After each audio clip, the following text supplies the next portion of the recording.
Welcome to the Newman Podcast. Here we feature stories and conversations from the staff, lecturers, parishioners, musicians, and friends of Newman University Church and the Notre Dame Newman Centre for Faith and Reason in Dublin, Ireland.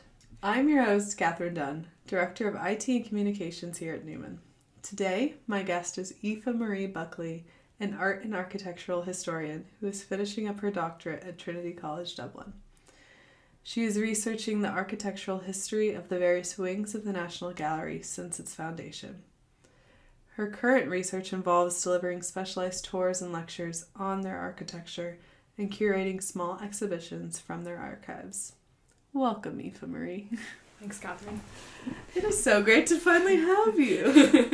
It's great to be here. Aoife is a good friend of University Church, and I'm just so delighted to have her here. She gave us a talk at Newman a year and a half ago now. Yes, It was called Life is Short, Art is Long, the Art and Architecture of University Church. So this is just a follow-up / not a follow-up. First time, let's talk about the church. Okay, first things first. I want to talk about how we've met. Nothing really to do with the church. But I think it's funny because it kind of ties in to the church. Absolutely. So, do you want to talk about what were you doing in the church? Why were you here? Well, I think it mustn't have been my first time in Newman University Church, but I think it's the first time I remember being in it. And later on that day I was going to have a class. I had just begun my doctorate, and I was taking a class, and the lecturer had organised a series of building visits in Dublin City, and Newman University Church was one of them, so I popped in advance to have a look around. And when I came in, the place was very quiet, and decided to sit down, have a good look, because there's a lot to look at. Yeah. And as I was sitting, I heard beautiful piano music begin, and then some singing. And I thought to myself, this is stunning. A lovely little moment to myself in this church, and the sound was amazing. And I thought to myself, I really, enjoyed that quiet moment in the middle of a city. And really, I think the church is almost a surprise like that. You know, it's a very small porch, and you as you keep moving in, it almost surprises you as it keeps growing bigger and bigger. And so that whole experience felt like a really delightful surprise. And thought to myself, I really need to thank that person for the gift of the music and the singing. And so I went back later that evening to see again if the church was open, and I was there. It was very dramatic. No, but I had been playing piano, and I think it's a little bit of a testimony to ministry of presence in a way, because I always got very self-conscious when I would go in and play piano, and that was kind of my way of praying, because I was like, oh, people are coming into the church for quiet. Like, do they really want to hear this? And so I was always affirming that you told me you did enjoy me doing that. And I was Absolutely. like, oh. And also it was so nice because I didn't know you at all, and you came up and introduced yourself. I definitely was like, ooh, I recognize that girl from earlier. But I'm too scared to talk to her, which is silly now because Aoife's one of the most kind people you'll ever meet. So, yeah, that was our first encounter with each other. Yeah. And and for me with the church too. Yeah, and I don't think I appreciated the church and its art and architecture at that time. That was probably late 2019. Yeah. And the beginning of my time of working here. So, yeah, so let's begin by describing the church a little bit to someone who's never been here. Mm-hmm. You can look up pictures of what it looks like, or people maybe have visited before, but you're so good at this. You do it and I'll listen. I was just thinking, if people Google the church, I wonder what comes up, because the inside is so different from, the Google Street View of the porch, which is beautiful, It looks like a little arched doorway, and you really have no idea what the size. It's, for any Doctor Who fans, it's quite like the TARDIS. You see the porch on the outside, and it's a certain size, and then as you move in, you're in a hallway. You go down a few steps, and this is essentially the driveway between two houses. So Newman University Church is based on Georgian Square in Dublin. Dublin is made up of a few different famous garden squares where terraces of red brick houses kind of boundary a green space, and Newman University Church is kind of squeezed between two houses. So after you go through the first doors, you're kind of in a driveway or kind of a laneway between two of those red brick houses, and then as you move through you enter into church proper. And I remember that the class that I took that day, the lecturer was talking about the movement through that space. It's a really interesting kind of threshold. You're in the city, you're in a small porch, then you're in a slightly wider porch, and then when you enter into the church, you still can't really see all the way to the altar. You're kind of in a forest of columns, and that kind of back section of the church kind of almost gets in the way of you being able to see the end, but it just makes it all the more, you know, spectacular that when you then do arrive into the nave, you actually get the full height of the roof and the space and all of the decoration, because it's really only then that it's fully ornamented and you can really see all the way to the altar and then to this gorgeous apse at the very end. So yeah, I just think if anyone is in the city at any point, they really should come in and have a look around, because it's really a special experience. Even Dubliners, I think there are many people out there who probably have never been inside before, and it's well worth a visit in to have a look around, because it's very unique as a church in Dublin. So many people come into the church maybe once a week. Say, I walked by 100 times before I realized this was a church, or I even noticed it, and then it does open up so much when you come in. It's almost like you're entering through, you know, a garage. Like, it's a very small portal into a much bigger thing, kind of at the end of a garden, which is what it is. The church is built literally on someone's garden, you know. And I love that idea that it opens up, and but it's funny because Father Gary was like, no, it's just, this is what Newman had. He had the driveway and a garden, and he had to make it work. And so, this is nice symbols now, but literally squeezed in between the kind of rigid street and then the ivy gardens behind. And you wouldn't, standing on either on the street or in the ivy gardens, you wouldn't necessarily know that it's there. Like, it's, I mean, it's not Dublin's best kept secret, but it is pretty unique and hidden.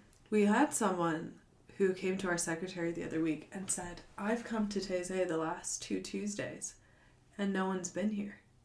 And we were like, no, we've been here every Tuesday. But because it is such a long walk, and then there's the pillars there, and if we close the curtains, which we do for Taizé just to kind of have some separation between tea and biscuits and the service, you would think like no one's in there, even though there were probably 50, 60 people there. I thought it was so interesting. They're like, it hasn't been here the last 2 weeks. And we're like, no, we're here. The columns really do obscure your view.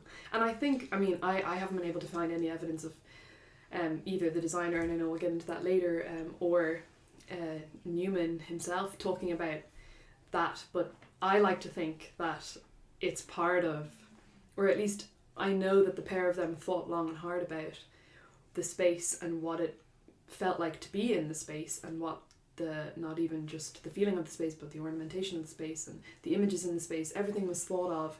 And I like to think that, you know, standing there with an obscured view of the altar because of all these columns, you know, it's not just decorative columns or structural columns holding up the choir balcony. It's a moment of obstruction that you have to move through. And I think there is a really nice story to be told about how a body moves from the street to the nave. Is actually really interesting as a kind of snapshot of maybe an idea of what a faith journey is, or what a learning journey is, because as we know as well, the church isn't just a space to hold mass, but at the time when it was built was also a space for learning as well. So maybe that's somewhere to transition to. One of our main players here, who is probably our most famous person to come out of this church, is St. John Henry Newman, who was canonized in 2019. But another main player here is John Hungerford Pollen. So who are these two people? I think we're going to be saying their names quite a bit here. Yes. Pollen and Newman. Yes. Well, I feel like I can't speak to Newman and his life. There are many scholars out there who absolutely can. Yeah. So I'll leave that. It's very intimidating. Yeah. But obviously, you know, it was under his initiative that the church was founded, and it was founded as the college chapel to the university that he was founding, and so there's a lot of ideas in the space actually that relate to that as its purpose. And then Pollen, John Hungerford Pollen, I call a designer or an amateur architect, and he, like Newman, if people know a little bit about Newman, he was a convert to Catholicism, and Pollen was as well. He was in the Anglican tradition, and I'm not sure if he would have heard Newman speak, but he had a very similar journey, and he eventually converted to Catholicism. And when he did that, he had to give up his job of teaching, and had to look for new work. And he was always a creative, and so he actually began painting. He painted a few different buildings, both in the UK and in Ireland. And I think it was through a mutual connection that I think it was Pollen's father-in-law or something that connected the pair together, mostly from a shared kind of background, but also because Newman was looking for someone to teach art and architectural history, and practically teach art in his university, and he needed someone to help him design a church. Yeah. And so they were put in contact, obviously by letter in this period. And yeah, Pollen came to Dublin and took up the position of teaching and started in his spare time designing the church with Newman. So that's kind of how it all began. Yeah.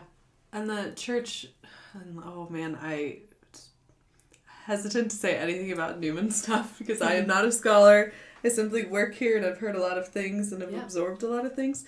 But originally, University Church was the college chapel for the Catholic University that they were trying to open, that the bishop asked Newman to open. So this was to serve as not only a chapel, but as a lecture space, which is interesting to keep in mind when you go into the space. Yeah. I think you can really read that in the space, you know. It's... Yeah, I suppose the main, I'll say, objects that you see in the space are, there's a choir balcony to the left of this great apse behind the altar, and then on the right hand side there's a pretty prominent lectern and, you know, a series of steps, and it really takes up a large amount of space, almost a third of the way down into the nave, and it's a real focal point after the altar, obviously. And you know, I obviously didn't get to experience the church in the time of Newman, but I can imagine, you know, that pulpit, that lectern being used must have been pretty impressive. And I know that there were various decisions made along the way when they were designing the space for sake of acoustics. Acoustics was a very important part of the design process, and the placement of that, you know, kind of almost amongst, it's actually quite far, it's set quite far down in the nave. Maybe it's not really on the altar. You really leave the altar in order to then go to that pulpit, and really almost amongst the people sitting in the nave. And I know that was because of the tradition of lecturing from there. And also I think that the kind of the wideness of the space, and we can get into the style of the space later, but very much they chose a big, clear, almost hall, because they also knew that they wanted to have conferring there. Mm-hmm. So the space was not just a space to hold liturgy, to have mass as connected to the university, but also to have slightly more, well, I'll use the word civil rights, like the conferring of a degree, and to use the same space for that. So it really needed to do many different things. And I think you can really read that in the kind of layout of the space and the kind of importance given to certain aspects of it. Yeah. So it's, I say Byzantine style church. Yeah. But I always read it as, or I've read a lot where they describe it as barn-like. Yes. Or the omnibus, as yeah. Pollen. And then there's a couple Italian churches in particular that were served as inspiration for University Church. Yeah. I think one of the things that's really, well, for me as a researcher, I find really exciting are archives and reading letters, because you actually get to read the words of those people and what their opinions were. And there are a lot of letters of Newman because of, you know, his prominence, and he did write a lot and he spoke a lot, and there are lots of records of things he said, and we do have records of what he said about the church, but also thankfully of Pollen. So when Pollen came to Dublin, he also taught in the university, and there's a lecture he gave on basilicas, and he gives his opinions on why basilicas are the best style to build churches in, which is really interesting because obviously he's at the same time trying to convince people and beginning to design the church. And actually I might try and find what it is he said, because there's the wonderful way he puts it. He says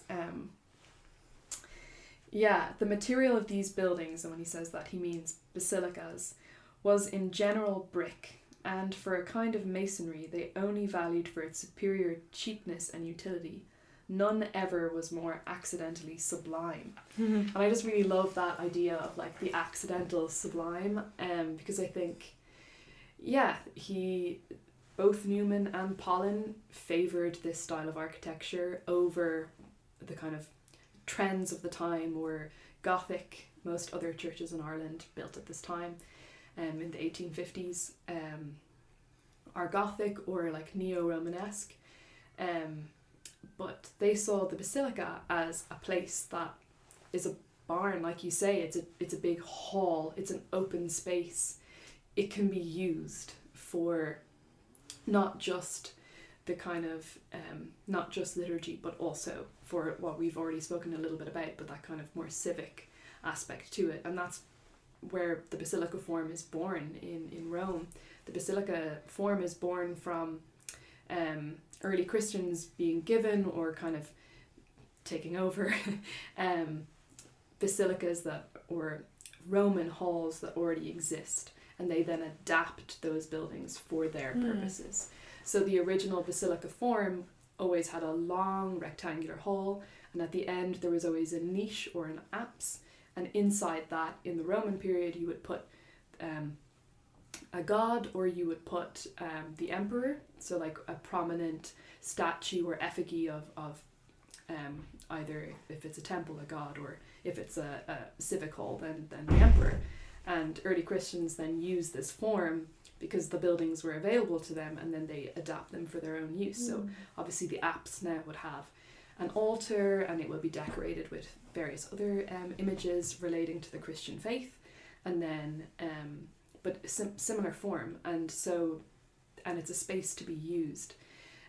The other thing that I find really interesting is that Newman supposedly, and I've only found little bits of proof of this, but some people say that Newman held this idea that the basilica form was also the right form to be building in Ireland, because he saw the Catholic faith in Ireland as something that was re-emerging. And so he described in Rome, early Christians were coming out of catacombs, so they're coming out from hidden underground, from having to hide their faith into kind of the open, and being able to celebrate more, build bigger, and also readapt these spaces that we've just been talking about. And Newman really saw kind of this particular period in Irish history is quite similar. You know, Catholic emancipation is only a few decades previously. Very much the faith is coming out of this place of having to be hidden for quite some time. And so he actually saw basilicas as the right form to build in kind of the formation of the faith of the nation, which I find really interesting to think about, that there's kind of this undertone of that this is the next step to be building in, and then maybe later on he would move into other styles. But I also know that he just had a great distaste for anything Gothic, and he thought that it was that ornamentation like that was superfluous, and that one of his bigger bugbears, and actually Pollen as well, was that a lot of Gothic cathedrals are built very big, very tall, very ornate, but actually the space that they provide for things is not as much as what a basilica can be. And I think also the pair of them really valued humility in materiality, but also in kind of character.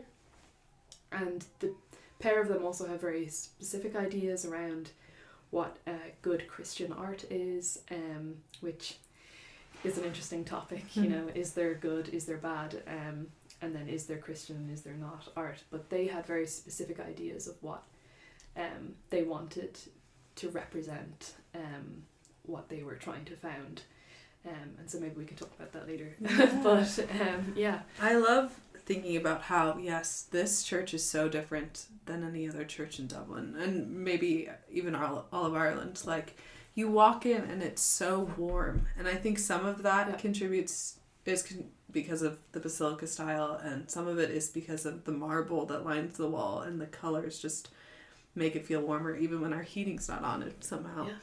Absolutely. So talk about the marble. When I learned about the marble, fun fact, I was like, "Oh, this is so cool!" Like, yeah. Well, I mean, I suppose to start with the basilica, a basilica is usually built in brick on the outside. There isn't usually very much decoration on the outside. All the decoration happens on the inside, at least in Italy, and kind of in the traditional form of a basilica. And the same thing happens in Dublin.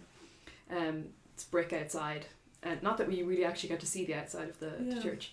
And then inside is where all the decoration happens. And they decided very early on, I actually can't remember which one of the two it was, but that they wanted to use Irish stone. And actually at this period in Dublin, the 1850s is really interesting. Building wise, you have the Trinity Museum building is being built down the road as well. That would be the best example of a building that uses Irish stone. And so it was becoming not just a trend, but really important in Irish building to look around and see what native stone there is. And so there's a small movement towards using native stone, and they decided to do that here as well, to encourage the economy and to encourage local craftsmen. And so the marble that they use, because marble is usually the material used on the interior of basilicas, comes from, there are marble examples in the church that come from all the provinces of Ireland. So I just checked before we did this podcast because I couldn't remember one of the colours. But green marble usually comes from Galway, or there's a World Heritage Stone list, and the Connemara green marble is on the World Heritage Stone list. And so some of the marble in the church is that beautiful Connemara green. And then there are great examples from Offaly and Armagh are kind of a grey and brown colour.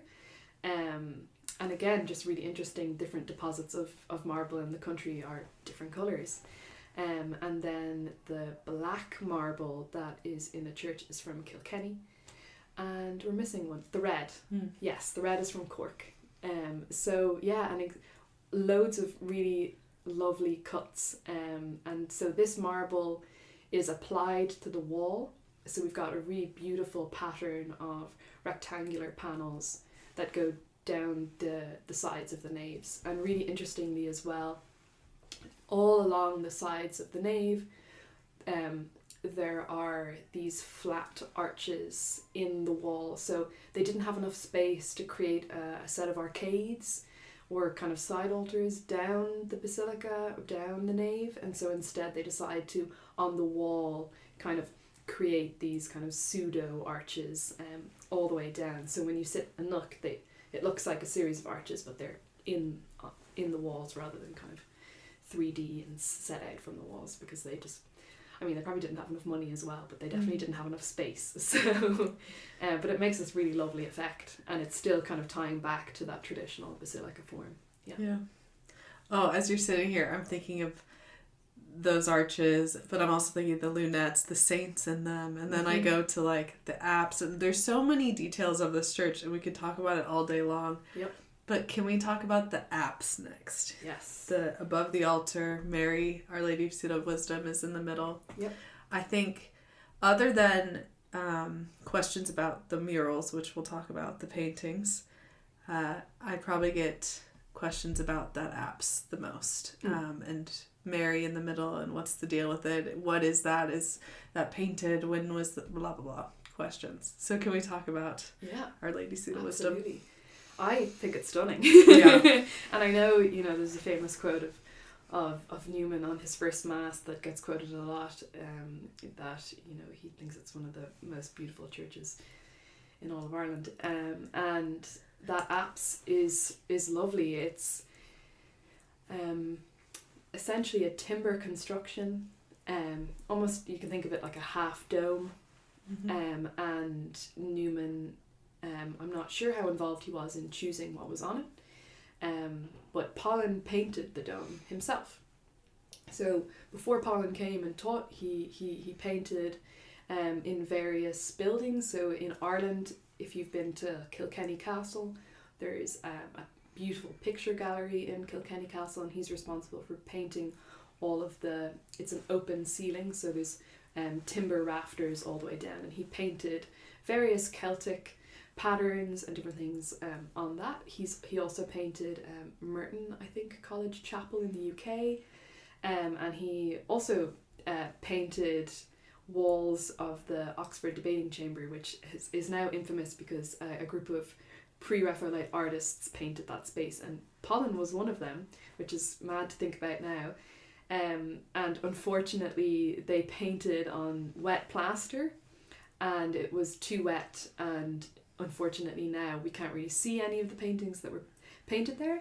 And I actually think that that's why in Newman University Church the apse doesn't have a layer of plaster on it. It's actually painted directly onto the timber. And you can see that a little bit if you look closely. You can kind of see the kind of where the timber beams have been curved into that shape. You can see this little lines of separation. You can see essentially the timber construction. And I think that Pollen decided to paint directly onto the timber because he may have been a bit scared of, in the past, this terrible experience of painting onto plaster, whereas he does have experience painting onto the rafters of Kilkenny Castle, and that going well and not fading.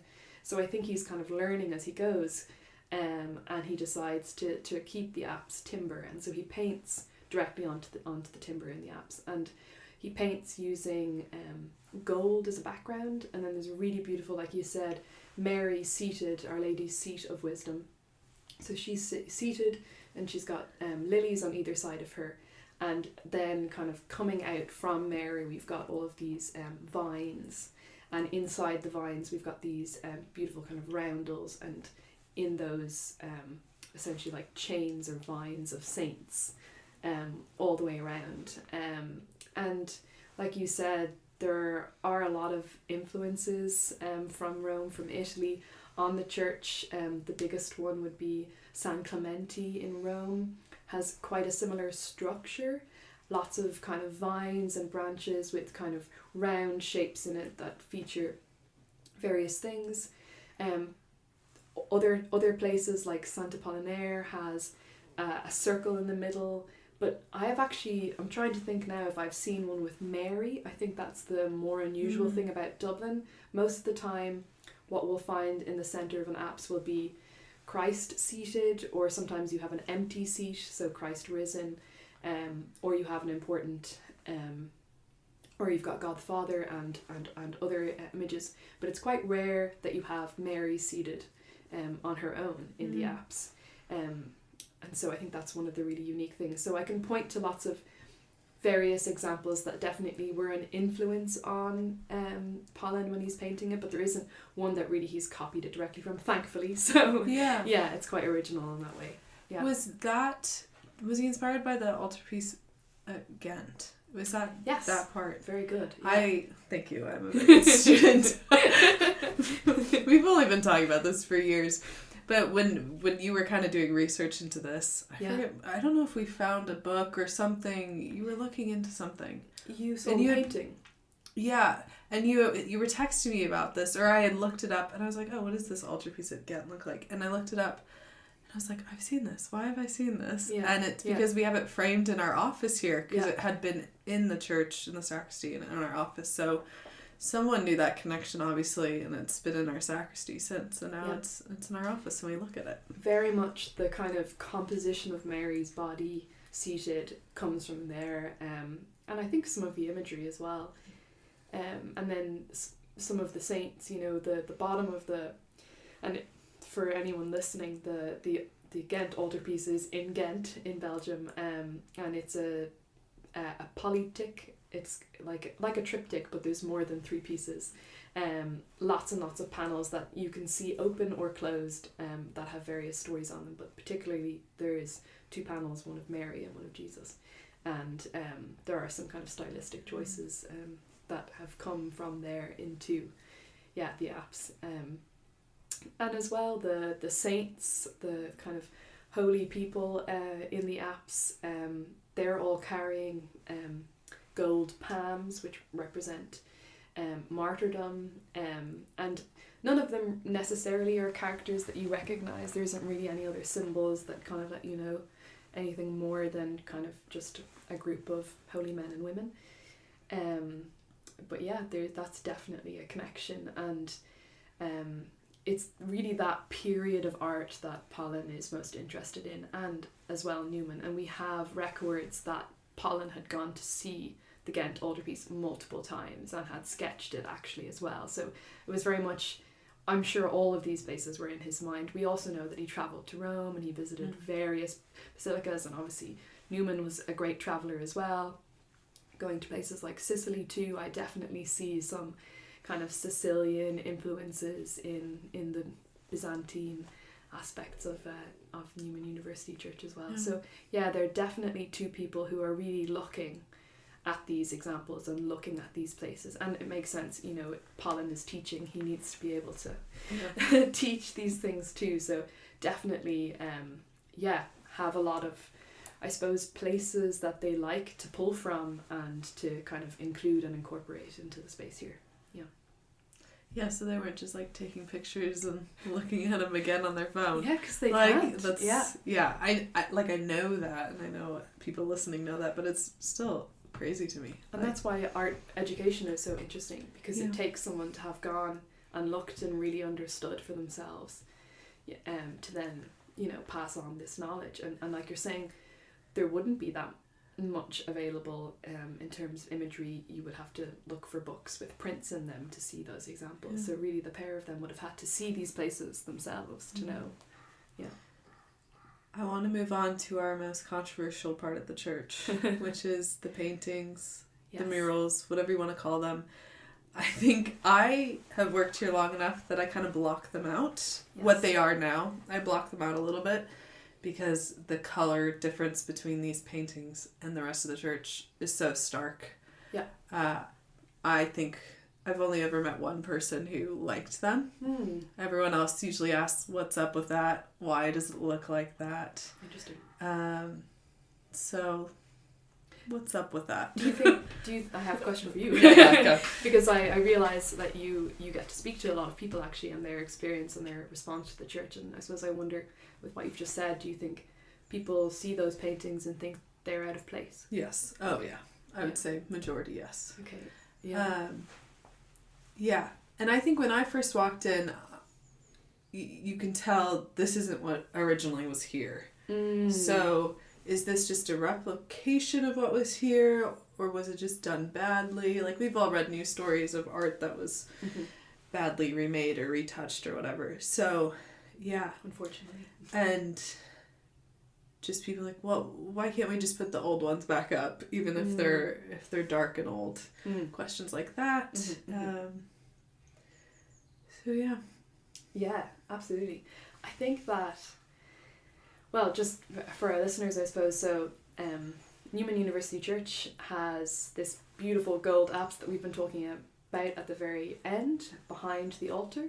But in the nave, we've talked about a series of kind of arches along the nave that are made with the marble that's on the walls, and then just inside these arches, we actually didn't talk about, but we'll come back to, beautiful lunettes also painted by Pollen of saints. But above this, so kind of, I suppose, not necessarily in the roof level, but between the kind of, there's a series of windows just underneath the roof. So between the windows and the marble, there's 2 bands of large scale paintings that almost look like murals, like you're saying, because they're on the wall. And these were commissioned by Newman.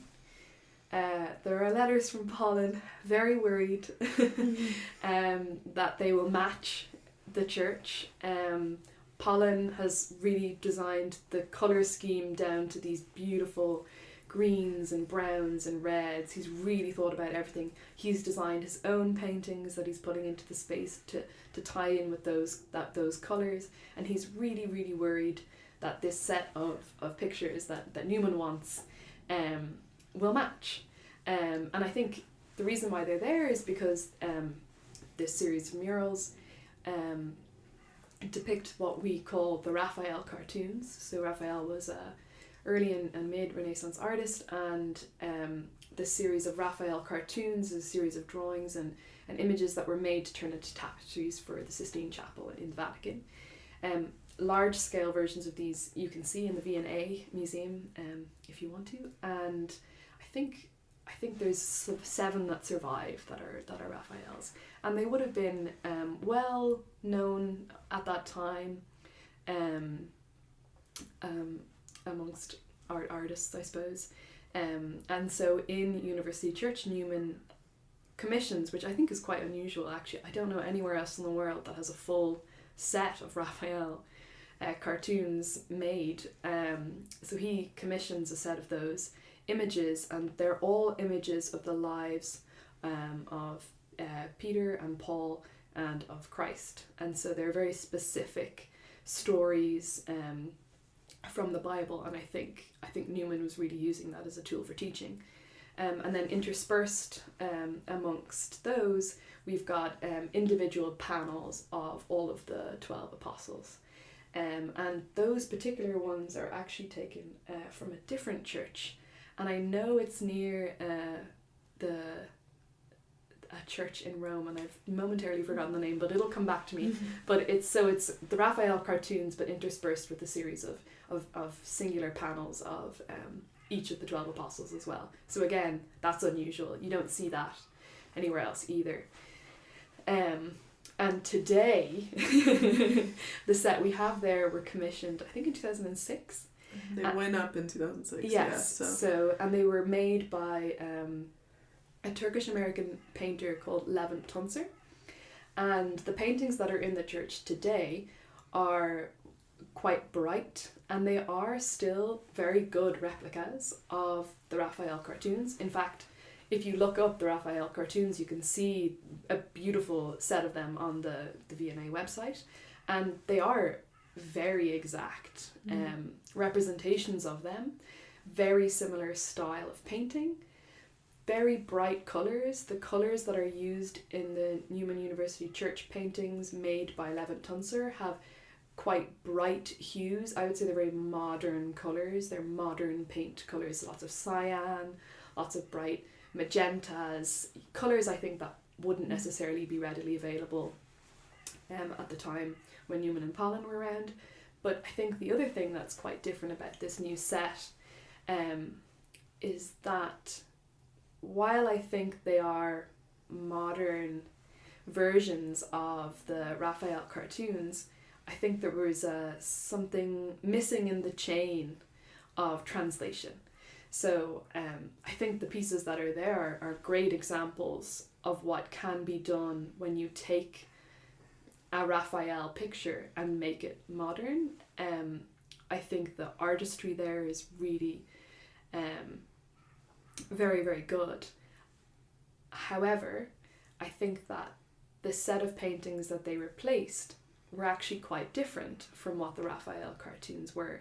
So the Raphael cartoons had been taken by a group of pretty much unknown artists working out of a studio in Lyon, when they were commissioned by Newman. And he didn't actually want the Raphael cartoons as a direct copy. He actually commissioned these paintings to look a specific way. And so the copies that we have in the church now aren't actually modern reproductions of what Newman commissioned. They are actually modern reproductions of the Raphael cartoons that are available to the public. And I just want to be very clear about that, because I think it's important to recognise the artistry that is there, but also to recognise that I think one of the reasons why I feel a little disappointed in the paintings isn't necessarily because of how they are, but because that along the way in the chain there's a translation that's missing, and that's actually replicating the paintings that were present in the church. And yeah, I would like to talk about a kind of the design intentions of Newman and Pollen and what was there, because actually what was there is really interesting. And I hope one day to maybe do a photographic study, because I know that the church has all the original ones stored away, and I would love to be able to see those properly and to maybe do an exhibition of them. The reason why, for all our listeners, those paintings were replaced was because they'd become so dark they were essentially illegible, and they really had changed the kind of light that was in the space, and they really changed the feeling of the space. And multiple attempts were made by various restorers had come, and they had looked at them, and each time over a series of long periods of years, I think maybe even there was a decade or two between the studies, the kind of decision was that they wouldn't be restorable. Unfortunately, there was too much varnish that had been applied at some point along the way, and that had darkened, and so unfortunately a lot of the time it's quite hard to see what's in the pictures, and that's really a tragedy as well, that over time that they had darkened so much that they weren't really visible anymore. But what was in the paintings and what were in the paintings is really interesting, and I think reflects actually both Newman and Pollen's preferences. Both of them subscribed to the idea that Christian art wasn't just something that was ornamental or aesthetic, but that actually had a responsibility of translating ideas, and that how those ideas were translated was of utmost importance. Both of them disliked what they called breezy saints, which for them was kind of the high Renaissance and afterwards. So they didn't like overly flowy, very I don't really know the right terminology to use, but they didn't really pretty much anyone from Michelangelo onwards they didn't really like. They wanted early Renaissance artists, so they wanted Cimabue, they wanted Giotto, they wanted painters that that were kind of at the forefront of developing perspective, and they liked the simplicity of rendering of this period. And so if we were going to use art historical terminology, we would call them proto, probably. And, you know, to come back to Pollen working with pre-Raphaelites, the pre-Raphaelite Brotherhood was a group of artists in the UK. So this is people like Rossetti, Millet, various artists working in print and in painting who were also interested in early Raphael style of painting. So even before the cartoons, where your picture plane is quite flat, you're using kind of more subdued colours, and I mean simple is an oversimplification, but it's a little less drama, I'll say, and you know, Pollen is involved with these, and where this group of people, the pre-Raphaelites, get their ideas from is from an even earlier group who are working in Rome, who are sometimes called the Lukasbund or the St. Luke's Guild or the Nazarenes, and they're working out of an abbey called St. Isidore's, and this is a group of Dutch and German painters who are really studying Cimabue, Giotto, these artists, and they're painting in that style. And it's this group of artists, the St. Luke's Guild, that actually inspire the Pre-Raphaelites.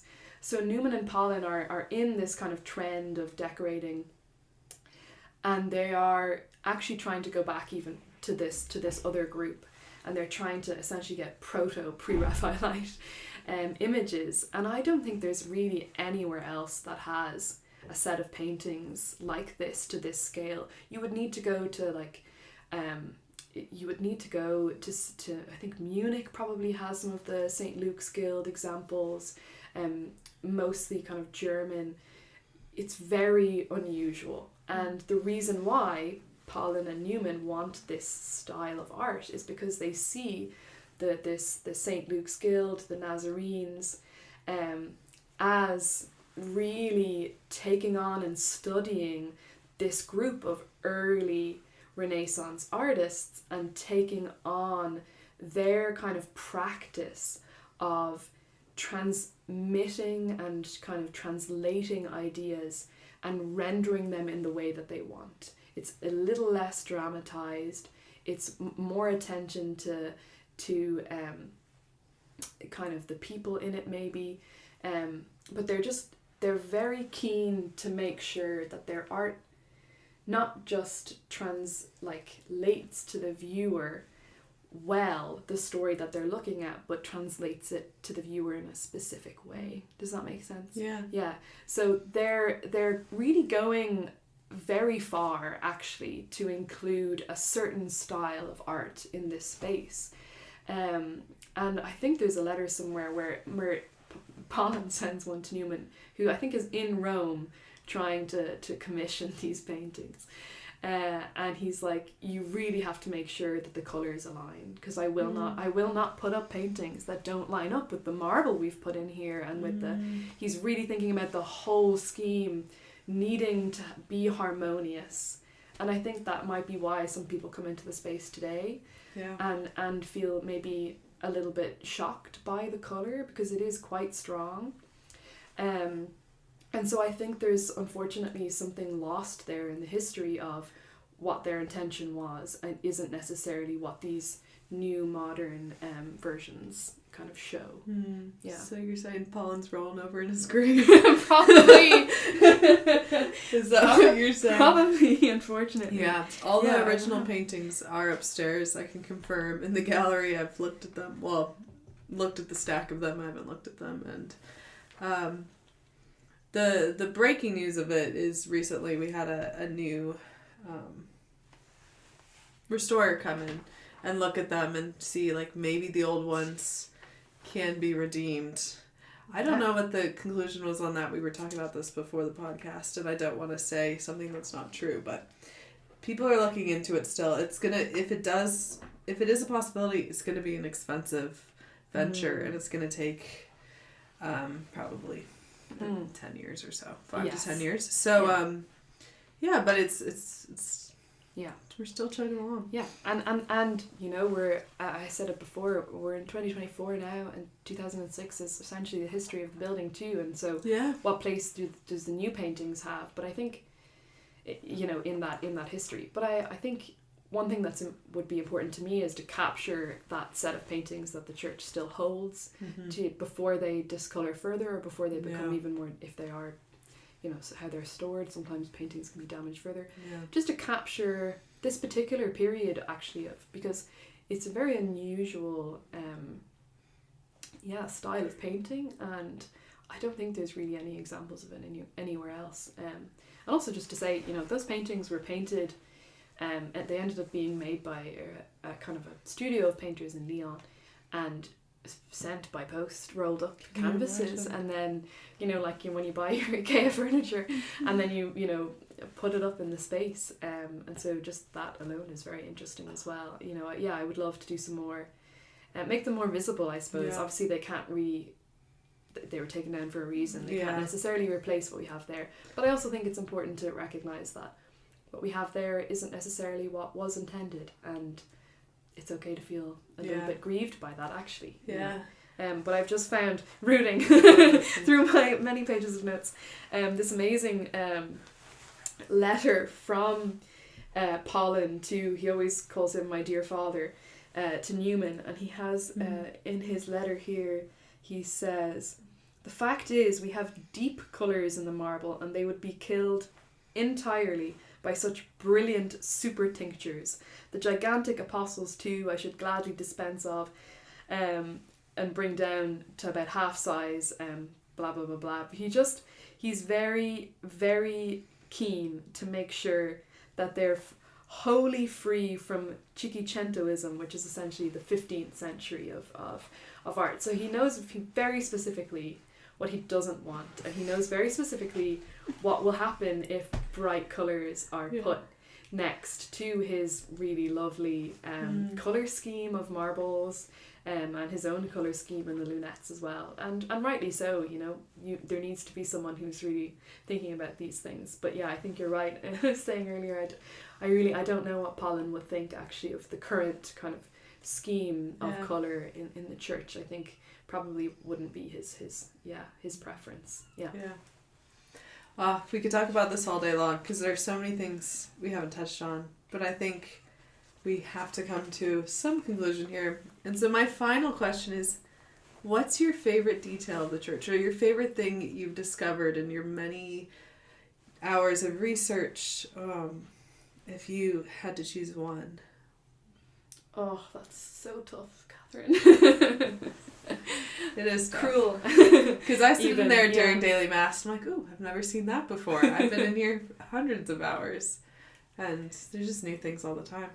I think I've talked, we've definitely talked before about how humble the space feels. A lot of local craftsmen, I think, were taught on the job to carve a lot of the capitals and various examples, and we haven't even begun to talk about in the church. And I think probably, almost the lack of cohesion and conformity, uniformity in the capitals in particular, in style of craftsmen is, I think a purist might have a hard time coming into this church. There are a lot of aspects that don't line up. Even, sometimes I look at the capitals underneath the lectern and I think they're just not lined up properly.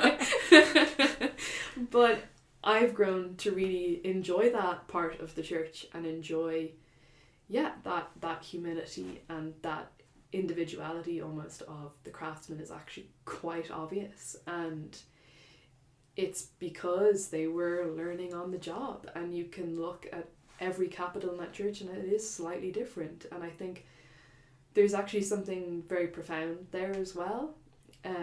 You can take it at surface level of these things don't match, but I think actually it displays a little bit more maybe an idea of a church being made up of many parts. All of those parts do sometimes look different, even in a design scheme.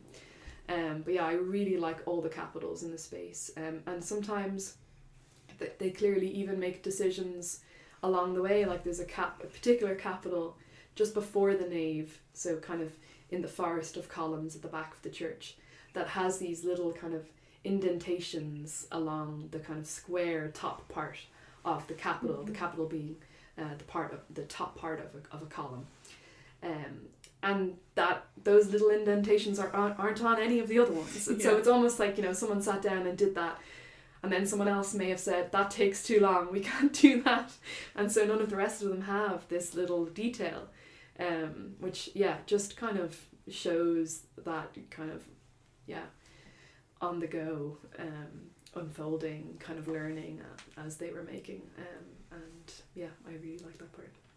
It's a good one. Well, thank you for coming today and for sharing all your knowledge.